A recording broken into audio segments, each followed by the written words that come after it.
ની રજૂઆત હોય, નર્મદા વસાવતવાળાને વળતર મળે એની માટેની રજૂઆત હોય, આપણને સારા શિક્ષકો મળે એની માટેની રજૂઆત હોય, આપણા બાળકોને સારી શાળા મળે એની માટેની રજૂઆત હોય, આ વિસ્તારના બાળકોને કુપોષણ દૂર કરવાની રજૂઆત હોય. આ લોકોનું એમના સરકારમાં ચાલતું નથી. આ લોકો અહીંયા આવીને તમારી સામે દાદાગીરી કરે છે, પણ સરકારમાં આ લોકોનું ચાલતું નથી. આ લોકો ચાવીથી ચાલતા રમકડાની જેમ જ છે, બીજું કંઈ આ લોકોથી થવાનું નથી. ત્યારે અમારી સભામાં જ્યારે મોટે ભાગેના લોકો આવે તો ભારતીય જનતા પાર્ટીના નેતાઓ એમના લાગતા વળગતા ભૂમાફિયાઓ બુટલેગરો અમારા લોકોને ડરાવવાની વાત કરે છે. કહે છે કે ભાઈ આજે તમે ચૈતરભાઈ વસાવાની સભામાં કેમ ગયા હતા, કેમ તમે ભાષણ સાંભળવા ગયા? હવે તમને ઝૂંપડું નહીં મળશે, હવે તમે મનરેગામાં રોજગારી નહીં મળશે, અમે તમને જોઈ લઈશું. ડરાવે છે, ધમકાવે છે ને અમારો માણસ નબળો હોય એને મારી પણ દે છે. ત્યારે આ ભાજપના નેતાઓને કહેવા માંગુ છું, આ ચૈતર વસાવાની ટીમ છે, અરવિંદ કેજરીવાલની ટીમ છે, આ કોઈ કોંગ્રેસ વાળા નથી. અમારા લોકોને હવે પછી તમે હાથ લગાડશો, તમારા બધાના મોર બોલાવી દઈશું. અમે મોર બોલી જશે આવનારા દિવસોમાં, બધાને છોડવાના નથી. ત્યારે આ વિસ્તારના 28 ગામોમાં હવે હાઇડ્રો પ્રોજેક્ટ આમણે મંજૂર કરી દીધો. ભાજપના સરપંચોએ બારોબાર ઠરાવો આપી દીધા, ભાજપના તાલુકા પ્રમુખે બારોબાર ઠરાવ આપી દીધો, જિલ્લા પ્રમુખે મંજૂરી આપી દીધી અને હાઇડ્રો પાવરનો પ્રોજેક્ટ આવે છે. ખબર છે ને બધાને? 28 ગામોના લોકોનું સર્વે થાય છે.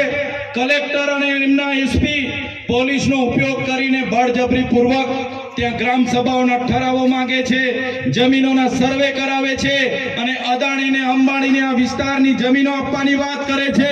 ત્યારે આ ભાજપના નેતાઓને, એમના મંત્રીઓને, એમની કલેક્ટરને, એમના એસપીને હું કહેવા માંગુ છું, અમારો આદિવાસી સમાજ એ સંવિધાન અને સંવાદમાં માનનારો છે.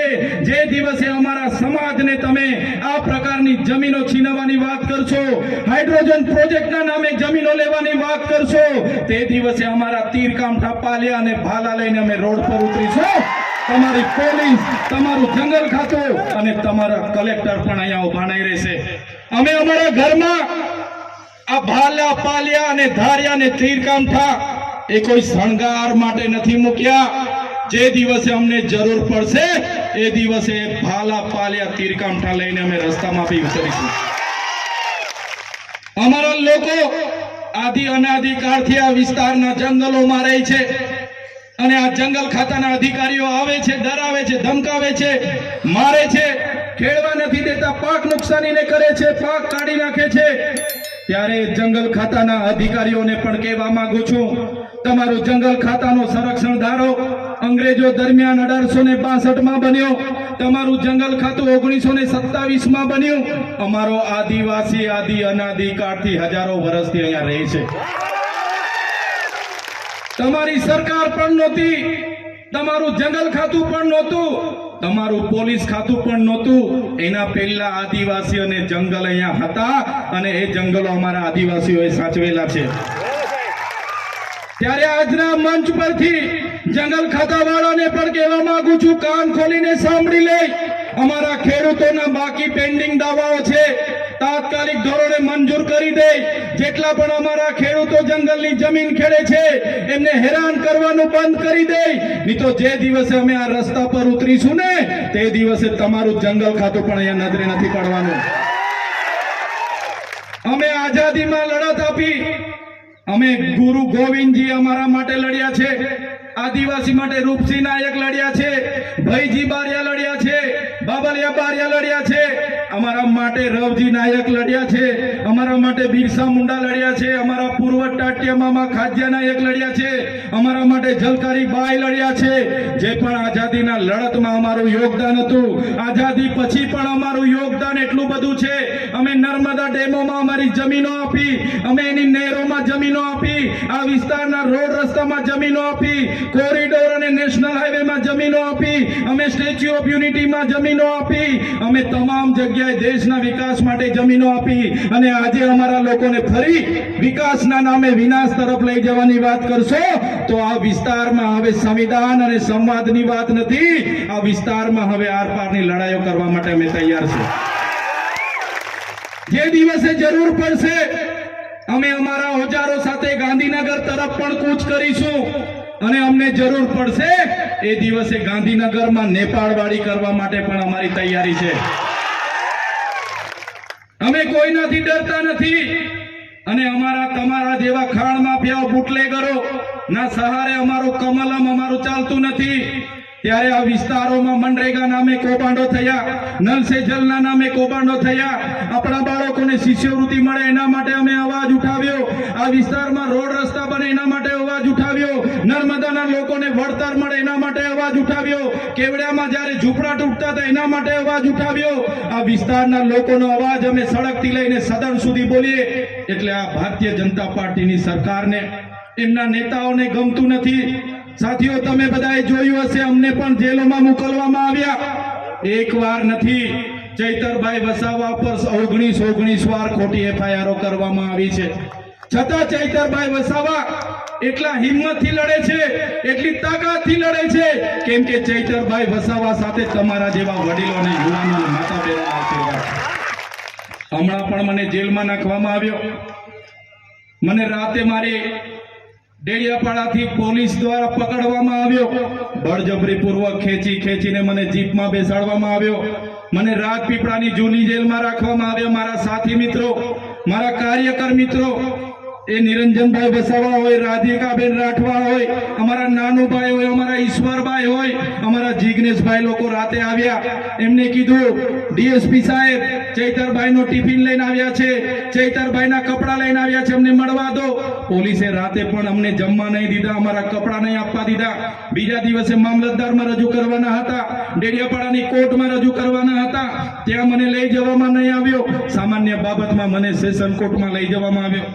સેશન કોર્ટમાં મારા વકીલો, ચૈતરભાઈના વકીલ છે, એમનો કેસ લડવા આવ્યા છે, અમને જવા દો. છતાં કોઈ વકીલને કોર્ટમાં નહીં આવવા દીધો.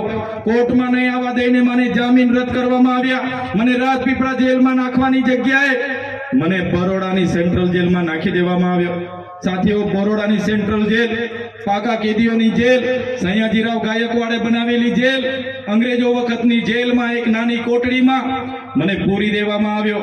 બહારથી કોઈ ટિફિન નહીં, કોઈ બિસ્તરો નહીં, કોઈ કપડા નહીં. બહારના મારા ઘરવાળા મળવા આવે, મારા કાર્યકરો મળવા આવે, મારા વકીલો મળવા આવે, કોઈને પરવાનગી નહીં. ખૂબ વેતનાઓ આપી, ખૂબ ત્રાસ આપ્યો. એમણે કીધું, તમારા જામીનો 3 મહિના કે 3 વર્ષમાં પણ નથી થવાના. તમે ભારતીય જનતા પાર્ટી સામે કેમ બોલો છો? તમે આદિવાસીઓ માટે કેમ લડો છો?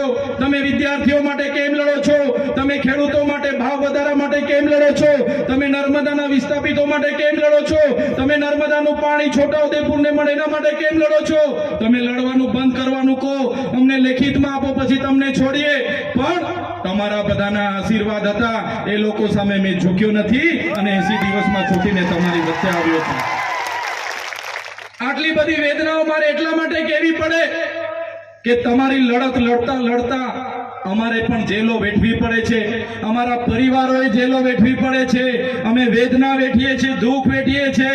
છતાં ભારતીય જનતા પાર્ટીની તાનાશાહી સામે ઝૂકતા નથી કેમ કે અમે તમારા દીકરા છે અને તમારા ન્યાય માટે લડતા રહેવાના છે. અમે ધારાસભ્ય નહોતા. અભિયાન અંતર્ગત છોટાઉદેપુરના નસવાડી ખાતે જાહેર સભા મળી અને હજારો લોકો આજે અહીંયા ઉમટી પડ્યા છે.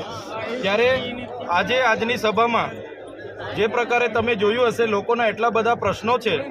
આજે વિકાસના નામે આઝાદીના 78 વર્ષે અમૃત મહોત્સવ કાઢવામાં આવે છે.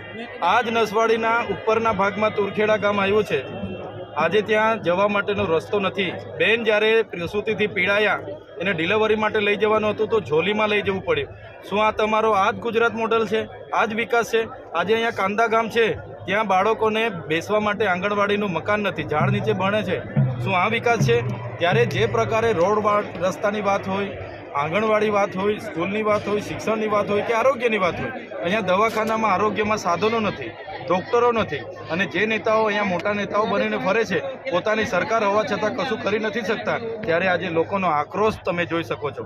હજારોની સંખ્યામાં લોકો અહીંયા આવ્યા છે અને આવનારા દિવસોમાં પરિવર્તનની લહેરમાં એ લોકો જોડાયા છે. અને આવનારા દિવસોમાં તાલુકા પંચાયત, જિલ્લા પંચાયત સ્વતંત્ર રીતે આમ આદમી પાર્ટી તમામ જગ્યાએ લડવાની છે અને અમને પૂરી ખાતરી છે કે આમ આદમી પાર્ટી આવનારા દિવસોમાં જીતવાની છે.